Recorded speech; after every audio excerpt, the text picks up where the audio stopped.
बहुत से अभी डी फार्मा के न्यू स्टूडेंट हैं जिनको ये पूरी तरीके से नहीं पता है कि डी फार्मा में पासिंग नंबर कितना होता है। सेशनल जो 20 नंबर का होता है उसमें से कितना चाहिए, या जो 80 नंबर का एक्सटर्नल एग्जाम होता है उसमें से कितना चाहिए, या प्रैक्टिकल का सेशनल, प्रैक्टिकल का एक्सटर्नल क्या होता है, कौन से सब्जेक्ट ज़्यादा इंपॉर्टेंट है और कौन से सब्जेक्ट के किस चैप्टर या किस पॉइंट से या कौन से सब्जेक्ट से ज़्यादा क्वेश्चन बनते ओवरऑल एग्जाम में। इस तरह के बहुत से अलग अलग आप सभी के कन्फ्यूजन होते हैं।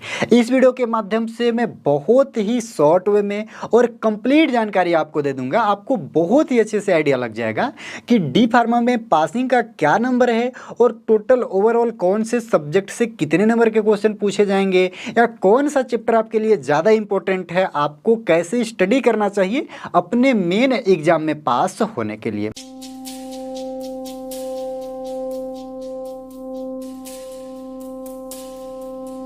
तो हेलो फ्रेंड्स, मेरा नाम है उदित नारायण विश्वकर्मा और स्वागत है आप सभी का उदित फार्मेसी के यूट्यूब चैनल पे। सबसे पहला एक बहुत ही जरूरी इन्फॉर्मेशन आप सभी को दे दूं कि uditpharmacy.com वेबसाइट या उदित फार्मेसी क्लासेस ऐप के माध्यम से आप डी फार्मा की कंप्लीट तैयारी कर सकते हो। चाहे वो डी फार्मा एंट्रेंस एग्जाम हो, फर्स्ट ईयर हो, सेकेंड ईयर हो, एग्जिट एग्जाम हो, या हो आपके गवर्नमेंट फार्मासिस्ट एग्जाम की तैयारी, कंप्लीट कोर्सेस वहाँ पे अवेलेबल हैं। अधिक जानकारी के लिए इस नंबर पर आप कॉल करें। कॉल करने का टाइम है सुबह 8 बजे से लेकर के शाम 6 बजे के बीच। चलिए बात करते हैं आपके टॉपिक पे कि डी फार्मा में पासिंग का क्या कुछ सिस्टम होता है। तो पहला सारा बात आप भूल जाइए कि सेशनल में कितना चाहिए, एक्सटर्नल में कितना चाहिए, इंटरनल में कितना चाहिए, कौन से सब्जेक्ट से कौन से पॉइंट या कौन से चैप्टर से ज़्यादा क्वेश्चन आने के संभावना होते हैं। ऐसा यहाँ पे कुछ भी नहीं होता है। कंप्लीट आपके जो सब्जेक्ट हैं उसका सेपरेट प्रैक्टिकल और सेपरेट थ्योरी यानी दोनों में पास होना जरूरी है। अब सेशनल और एक्सटर्नल दो होता है, आपके प्रैक्टिकल का भी सेशनल होगा और आपके जो थ्योरी एग्जाम है उसका भी सेशनल होगा। ठीक है डियर बच्चों, तो आपके दोनों के सेशनल होते हैं और सेशनल का जो फुल नंबर है वो है 20 और जो एक्सटर्नल एग्जाम होगा चाहे वो थ्योरी का हो या हो प्रैक्टिकल का, वो होगा कंप्लीट आपका 80 नंबर का। तो 80-20 कंप्लीट आपके फुल मार्क्स हो गए 100 और 100 में से अब आपको लाना होता है 40। यहाँ पे आप बोलोगे कि सर सेशनल यहाँ पे 20 नंबर है तो 20 में से कितना मिलता है कॉलेज से, तो डिपेंड करता है आपके परफॉर्मेंस पे, लेकिन फिर भी मैं ओवरऑल एक आपको आइडिया दे दूं कि 15 से 20 के बीच में लगभग सभी स्टूडेंट को मिल ही जाता है और उधर 80 में से जितना भी आप ला सकते हो ले आओ। कंप्लीट 100 में से पासिंग मार्क होता है। ऐसा कुछ भी सिस्टम नहीं है कि यहाँ पे आपको कंप्लीट यही चाहिए कि भैया सेशनल में इतना लाना जरूरी है या एक्सटर्नल में इतना लाना जरूरी है।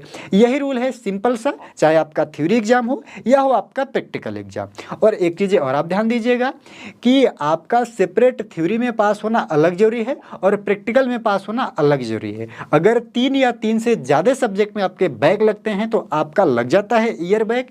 1 या 2 सब्जेक्ट में अगर आपका बैक है तो आप प्रमोट हो जाते हो सेकेंड ईयर में, और सेकेंड ईयर के एग्जाम के साथ साथ या स्पेशल बैक पेपर अलग अलग तरीके के पेपर जो यहाँ पे कराए जाते हैं, जो भी आपका एग्जामिनिंग अथॉरिटी बोर्ड या यूनिवर्सिटी हो सकती है उसके थ्रू, तो आप पास हो सकते हो। हालांकि स्पेशल बैक पेपर और बैक पेपर के बारे में यहाँ पे मैं नहीं बात करने वाला हूँ। मैं यहाँ पे बात कर रहा था सिर्फ पासिंग नंबर के बारे में, जो कि मैं आपको कंप्लीटली समझा चुका।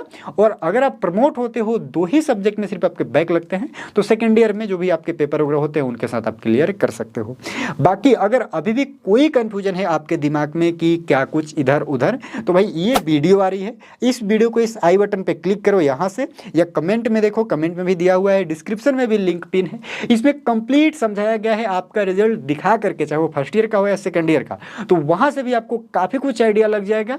और बाकी जैसे जैसे आपका एग्जाम नज़दीक आता जाएगा, जो भी डाउट आपका होगा कमेंट कीजिएगा, मैं उस पर वीडियोज बना करके आपका कंफ्यूजन जो है दूर करने का प्रयास करूंगा। मिलता हूं फिर किसी नेक्स्ट वीडियो में, तब तक के लिए चैनल को जरूर सब्सक्राइब कर लीजिएगा अगर आप डी फार्मा के स्टूडेंट हैं तो।